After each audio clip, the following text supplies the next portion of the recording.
start from basic. What is CA, right? CA stands for Chartered Accountant. Okay, what is this Chartered Accountant? Chartered Accountant is a professional course. So what is this professional course, right? If you may ask. Guys, if you have some medical issue, who do you go to? You go to a professional doctor, right? If you have any case pending, who do you go? You go to a lawyer. We call these as professional courses or professional people. Similarly, right, in the field of tax, finance, auditing, accounting, who's your professional in India?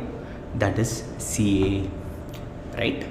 So this CA course is conducted or organized by a body called Institute of Chartered Accountant of India, also known as ICAI. ICAI. This is the name you're going to listen or hear for the next 5 years or even more if you complete your CA journey, right? So keep this name with your heart.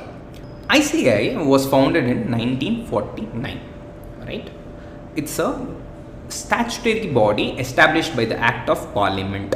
A professional accounting body offers the Chartered Accountant qualification. Let me simplify this for you, right? So this is a body. ICAI is a government body recognized by the Parliament, that is Government of India, right? So this is the body which organizes the Chartered Accountant qualification, right? Which offers the Chartered Accountant qualification. So ICAI, right, conducts examination and also regulates the body of CA, right? So rules and regulation what a CA has to follow is also published by ICAI in simple terms.